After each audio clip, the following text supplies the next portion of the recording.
ನೀನು ಬಯಸಿದಂತೆಯೇ ಒಂದು ರಾತ್ರಿ ನಿನ್ನ ಪತ್ನಿಯಾಗಿರುವುದಕ್ಕೆ ನಾನು ತಯಾರಾಗಿದ್ದೀನಿ. ಒಂದ್ ವೇಳೆ ನೀನ್ ಸೋತ್ರೆ ನಿನ್ನನ್ನ ನನ್ ಗುಲಾಮನಾಗಿ ಮಾಡಿ ನನ್ನ ಚಪ್ಪಲಿಗಳನ್ನ ತಲೆಯ ಮೇಲೆ ಹೊತ್ಕೊಂಡು ತಿರುಗುವಂತೆ ಮಾಡ್ತೀನಿ. ಯುದ್ಧದ ಮೈದಾನದಲ್ಲಿ ಅಪೂರ್ವ ಸುಂದರಿಯಾದ ಸೋಲೆ ತಿಳಿಯದ ಪರಾಕ್ರಮಶಾಲಿ ಅಂಬಾಲಿಕೆ ಹಾಕಿದ ಸವಾಲಿನಲ್ಲಿ ಧ್ರುವ ಗೆಲ್ತಾನ. ಒಬ್ಬ ಹೇಡಿ ಯುವರಾಜನನ್ನ ಅವಮಾನಿಸಿದ ಯುವರಾಣಿ ಅವನು ಸವಾಲಿನಲ್ಲಿ ಗೆದ್ದರೆ ಒಂದು ರಾತ್ರಿ ಅವನ ಹೆಂಡತಿಯಾಗಿ ಇರ್ತೀನಿ ಅಂತ ಒಪ್ಪಿಕೊಂಡಿದ್ದಾದರೂ ಯಾಕೆ?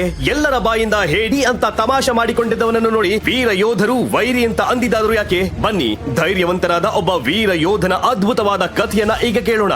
ಈ ಸವಾಲು ಮುಗಿಯೋ ಹೊತ್ತಿಗೆ ನಿನ್ನ ಅಹಂಕಾರ ಕೂಡ ಕಡಿಮೆ ಆಗುತ್ತೆ. ಅಷ್ಟೇ ಅಲ್ಲ, ನೀನು ಒಂದು ರಾತ್ರಿ ನಾನು ಮಲಗುವ ಕೋಣೆಗೂ ಬರ್ತೀಯಾ. ನೀನು 1000 ಪ್ರಯತ್ನಗಳನ್ನು ಮಾಡಿದರೂ ಈ ಸವಾಲಿನಲ್ಲಿ ಗೆಲ್ಲೋಕೆ ನಿನ್ನಿಂದ ಆಗಲ್ಲ. ನನ್ನ ಖಡ್ಗದ ಮೇಲೆ ಪ್ರಮಾಣ ಮಾಡಿ ಹೇಳುತ್ತೇನೆ, ಮುಂಬರುವ ಸವಾಲಿನಲ್ಲಿ ನಿನ್ನನ್ನು ಸೋಲಿಸಿ ನನ್ನ ದಾಸಿಯಾಗಿ ಮಾಡಿಕೊಳ್ತೀನಿ. ತನ್ನ 16 ವರ್ಷ ವಯಸ್ಸಿನಲ್ಲೇ 9 ನಕ್ಷತ್ರಗಳನ್ನ ಸಾಧಿಸಿ ಏಕಲವ್ಯ ಅನ್ನೋ ಹೆಸರನ್ನ ಸಾಧಿಸಿದ ಧ್ರುವನಿಗೆ ಅಂಬಾಲಿಕೆಯೊಂದಿಗೆ ಮದುವೆ ಮಾಡಿಸಲು ಹಿರಿಯರು ನಿರ್ಧಾರ ಮಾಡಿದ್ರು. ಇದರಿಂದ ಆ ರಾಜ್ಯದಲ್ಲಿ ಜೋರಾಗಿ ಸಂಭ್ರಮಾಚರಣೆ ನಡೆಯುತ್ತಿತ್ತು. ಆದರೆ ಇದ್ದಕ್ಕಿದ್ದಂತೆ ಧ್ರುವ ತನ್ನ ಶಕ್ತಿಯನ್ನು ಕಳೆದುಕೊಂಡನು. ಅಲ್ಲಿಯವರೆಗೂ 9 ನಕ್ಷತ್ರ ಪಡೆದಿದ್ದ ಧ್ರುವ 3 ನಕ್ಷತ್ರಕ್ಕೆ ಕೆಳಗೆ ಬಿದ್ದನು. ಇದರಿಂದ ರಾಜ್ಯದ ಜನರೆಲ್ಲ ಧ್ರುವನನ್ನು ತಿರಸ್ಕಾರದಿಂದ ನೋಡೋಕೆ ಶುರು ಮಾಡಿದ್ರು. ಅಂಬಾಲಿಕೆ ಕೂಡ ಧ್ರುವನನ್ನ ಯಾವ ಪ್ರಯೋಜನಕ್ಕೂ ಬಾರದ ಶಕ್ತಿಹೀನನಂತೆ ನೋಡುತ್ತಾ ಅವನನ್ನ ಅವಮಾನಿಸುತ್ತಾ ಇದ್ದಳು.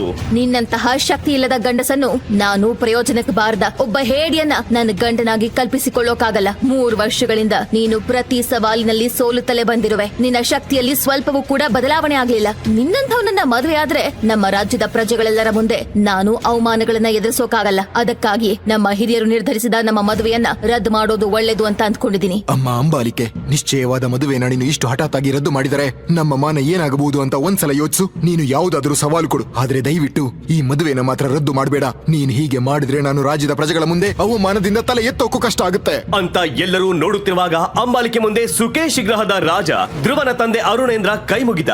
ಆಕೆ ಮುಂದೆ ಮೊಣಕಾಲಿನ ಮೇಲೆ ನಿಂತು ಬೇಡಿಕೊಂಡ. ರಾಜ್ಯಕ್ಕೆ ಒಬ್ಬ ರಾಜನಾಗಿದ್ರು ತನ್ನ ಮಗನಿಗಾಗಿ ಹೀಗೆ ಮಾಡುವುದನ್ನು ನೋಡಿದ ಧ್ರುವನ ಮನಸ್ಸು ಒಮ್ಮೆಲೆ ಒಡೆದು ಹೋಯ್ತು. ಆ ರಾಜ್ಯಕ್ಕೆ ಸಿಂಹದ ಹಾಗಿದ್ದ, ಆದರೆ ತನ್ನ ಮಗನಿಗಾಗಿ ತನ್ನ ಅಧಿಕಾರವನ್ನ ಬದಿಗಿಟ್ಟು ಈ ತರ ಮಾಡ್ತಾ ಇದ್ದಾರೆ ಅಂತ ಕಣ್ಣು ತುಂಬಾ ಕಣ್ಣೀರಿನಿಂದ ಮನಸ್ಸು ತುಂಬಾ ದುಃಖದಿಂದ ನೋಡುತ್ತಿದ್ದನು ಧ್ರುವ.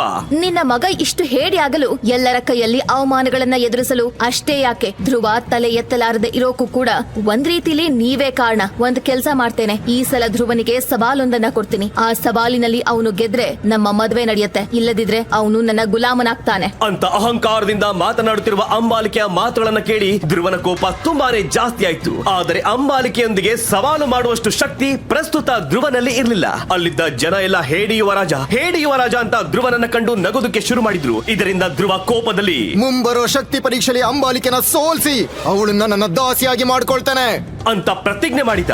ಅಲ್ಲಿಯವರೆಗೂ ತನಗಾಗ್ತಿದ್ದ ಅವಮಾನ, ಅಂಬಾಲಿಕೆಯೊಂದಿಗೆ ನಿಂತು ಹೋದ ಮದುವೆ, ತನ್ನಪ್ಪ ನನ್ನಿಂದ ಅನುಭವಿಸುತ್ತಿದ್ದ ಅವಮಾನ ಎಲ್ಲವನ್ನು ಕಂಡು ಧ್ರುವ ಬೇಜಾರಲ್ಲಿ ಅಲ್ಲಿಂದ ತನ್ನ ತಾಯಿಯ ಸಮಾಧಿಯ ಬಳಿಗೆ ಹೋದನು. ಅಮ್ಮ, ನನಗೆ ಯಾಕೆ ಹೀಗಾಗ್ತಿದೆ? ನನ್ನ ಶಕ್ತಿಗಳನ್ನೆಲ್ಲ ಕಳೆದುಕೊಂಡಿದ್ದೀನಿ. ಎಷ್ಟು ಪ್ರಯತ್ನ ಮಾಡಿದ್ರು ಮತ್ತೆ ಅವುಗಳನ್ನ ವಾಪಸ್ ಪಡೆಯಲಾಗ್ತಿಲ್ಲ. ಎಲ್ಲರ ಕೈಯಲ್ಲಿ ಅಸಹ್ಯವಾದ ಮಾತುಗಳನ್ನ ಕೇಳ್ತಿದ್ದೀನಿ. ಯಾಕೆ ಅಮ್ಮ? ಅಷ್ಟಕ್ಕೂ ಆ ನಗರದ ಜನರು ಯಾರು ಆ ಸ್ಮಶಾನಕ್ಕೆ ಹೋಗೋಕೆ ಧೈರ್ಯ ಮಾಡ್ತಿಲ್ಲ. ಅಲ್ಲಿ ದುಷ್ಟ ಶಕ್ತಿಗಳಿದ್ದವು ಎಂಬ ಕಾರಣದಿಂದ ಅಲ್ಲಿ ಯಾರಿಗೂ ಆ ಸ್ಮಶಾನಕ್ಕೆ ಹೋಗಲು ಅನುಮತಿ ಇರಲಿಲ್ಲ. ಆದರೆ ಅದೇನು ಲೆಕ್ಕಿಸದೆ ತನ್ನದೇ ಲೋಕದಲ್ಲಿ ಸಮಾಧಿ ಬಳಿ ತನ್ನ ದುಃಖವನ್ನ ಹೇಳಬೇಕೆಂಬ ಆಸೆಯಿಂದ ಧ್ರುವ ಅಲ್ಲಿಗೆ ಹೋದನು. ಧ್ರುವನ ತಾಯಿ ಮಹಾಯೋಧೆ. ಶತ್ರು ದೇಶಗಳ ರಾಜರು ಸಹ ಆಕೆಯ ಹೆಸರು ಕೇಳಿದರೆ ನಡುಗುತ್ತಿದ್ದರು. ಅಮ್ಮ, ಇಂದು ನನ್ನಿಂದಾಗಿ ನನ್ನ ತಂದೆಯು ತಲೆ ತಗ್ಗಿಸಿಕೊಳ್ಬೇಕಾಯ್ತು. ಈ ಅವಮಾನನ ನೋಡ್ಕೊಂಡು ನಾನು ಇನ್ನು ಬದುಕೋಕ ಆಗಲ್ಲ. ಅದೇ ಸಮಯಕ್ಕೆ ಸರಿಯಾಗಿ ಆಕಾಶ ಕಪ್ಪಾದ ಮೋಡದಿಂದ ಆವರಿಸಿಕೊಂಡಿತ್ತು. ಗುಡುಗು ಸಿಡಿಲಿನೊಂದಿಗೆ ಭಾರಿ ಮಳೆ ಸುರಿಯೋಕೆ ಶುರುವಾಗಿತ್ತು. ಮತ್ತೊಂದೆಡೆ ಧ್ರುವನ ಕೈ ಬೆರಳಿನಲ್ಲಿದ್ದ ಉಂಗುರದಿಂದ ಒಂದು ಹೊಗೆ ಹೊರ ಬಂದಿತ್ತು. ಅದನ್ನ ನೋಡಿದ ಕೂಡಲೇ ಧ್ರುವ ಭಯದಿಂದ ನಡುಗಿ ಹೋದ. ಅದನ್ನ ನೋಡ್ತಾ ಇದ್ದ ಹಾಗೆ ಆ ಹೊಗೆ ಸ್ವಲ್ಪವಾಗಿ ಒಬ್ಬ ವೃದ್ಧ ವ್ಯಕ್ತಿಯಾಗಿ ಮಾರ್ಪಟ್ಟು ಧ್ರುವನ ಮುಂದೆ ನಿಂತಿತ್ತು. ಇದೆಲ್ಲ ನೋಡಿದ ಧ್ರುವನಿಗೆ ಸ್ವಲ್ಪ ಸಮಯ ಏನೂ ಅರ್ಥವಾಗ್ಲಿಲ್ಲ. ಉದ್ದವಾದ ಕೂದಲು, ತಿಳಿ ಬಣ್ಣದ ಗಡ್ಡ, ವೃದ್ಧ ಶರೀರ, 2 ಕಣ್ಣುಗಳಿಂದ ಕೂಡಿದ ಆ ವ್ಯಕ್ತಿಯನ್ನು ನೋಡಿ ಧ್ರುವ ಹೆದರಿ ಹೋದನು. ನೀನ್ ಯಾರು? ನನ್ನ ಹತ್ರ ಬರಬೇಡ. ನನ್ನ ಹೆಸರು ವಿಧುರ. 3 ವರ್ಷಗಳಿಂದ ನಿನ್ನ ಉಂಗುರದಲ್ಲೇ ವಾಸಿಸುತ್ತಿದ್ದೇನೆ. ನಿನ್ನ ತಾಯಿಯ ಮರಣದ ಹಿಂದೆ ಒಂದು ಭಯಂಕರವಾದ ರಹಸ್ಯ ಇದೆ ಧ್ರುವ. ಅದು ನನಗೆ ಮಾತ್ರ ತಿಳಿದಿದೆ. ಅಷ್ಟೇ ಅಲ್ಲ, ನೀನು ನಿನ್ನ ಶಕ್ತಿಗಳನ್ನು ಯಾಕೆ ಕಳೆದುಕೊಂಡೆ ಮತ್ತೆ ಅವುಗಳನ್ನು ಹೇಗೆ ಪುನಃ ಪಡೆಯಬಹುದು ಅನ್ನೋದು ನನಗೆ ತಿಳಿದಿದೆ. ಮುಂಬರುವ ಸವಾಲಿನಲ್ಲಿ ನೀನು ಮತ್ತೆ ಏಕಲವ್ಯ ಆಗಿ ಬದಲಾಗೋಕೆ ನಾನು ನಿನಗೆ ಸಹಾಯ ಮಾಡುತ್ತೇನೆ. ಆದರೆ ನಿನ್ನ ಶಕ್ತಿಗಳು ನಿನಗೆ ಮತ್ತೆ ಬರಬೇಕಾದ್ರೆ ನನ್ನ 3 ಷರತ್ತುಗಳನ್ನ ನೀನು ಒಪ್ಕೋಬೇಕು.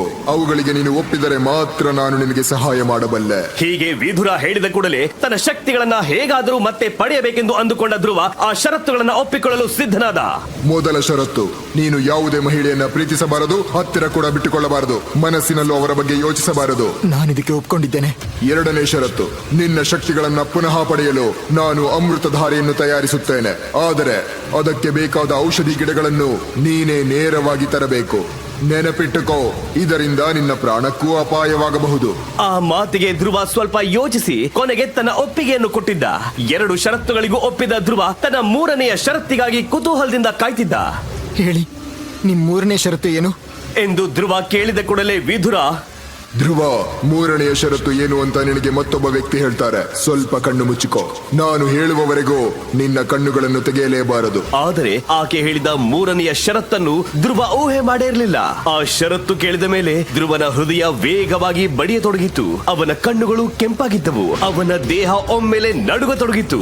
ನನ್ನ ತಾಯಿ ಇಂತಹ ಷರತ್ತು ಏಕೆ ಇಟ್ಟಳು ಅಂತ ಧ್ರುವ ತುಂಬಾನೇ ಶಾಕ್ ಆದ. ಇದೇ ನನ್ನ 3ನೆಯ ಷರತ್ತು.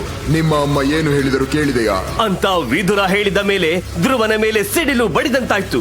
ಧ್ರುವನ ತಾಯಿ ಧ್ರುವನಿಗೆ ಹೇಳಿದ ಆ 3ನೆಯ ಷರತ್ತು ಆದ್ರೂ ಏನು? ಧ್ರುವನ ತಾಯಿಯ ಮರಣದ ಹಿಂದಿನ ರಹಸ್ಯ ಆದ್ರೂ ಏನು? ವಿದುರ ಧ್ರುವನ ಉಂಗುರದಲ್ಲಿ ಇರುವುದರ ಹಿಂದಿನ ಕಾರಣವಾದ್ರೂ ಏನು? ಧ್ರುವ ತನ್ನ ಶಕ್ತಿಗಳನ್ನು ಕಳ್ಕೊಂಡಿದ್ದಾದ್ರೂ ಹೇಗೆ? ಧ್ರುವ ತನ್ನ ಶಕ್ತಿಗಳನ್ನು ಮತ್ತೆ ಹೇಗೆ ಸಾಧಿಸ್ತಾನೆ? ತನ್ನನ್ನು ಹೇಡಿ ಎಂದು ಅವಮಾನಿಸಿದವರ ಮುಂದೆ ಮಹಾಯೋಧ ಅಂತ ಹೇಳಿಸಿಕೊಳ್ಳೋಕೆ ಸಾಧ್ಯನಾ? ಅಂಬಾಲಿಕೆ ಮಾಡಿದ ಸವಾಲಿನಲ್ಲಿ ಧ್ರುವ ಗೆಲ್ತಾನ? ಈಗಲೇ ಡೌನ್ಲೋಡ್ ಮಾಡಿ ಪಾಕೆಟ್ FM ಮತ್ತು ಕೇಳಿ ಯೋಧ. ಲಿಂಕ್ ಡಿಸ್ಕ್ರಿಪ್ಷನ್ನಲ್ಲಿ ಇದೆ.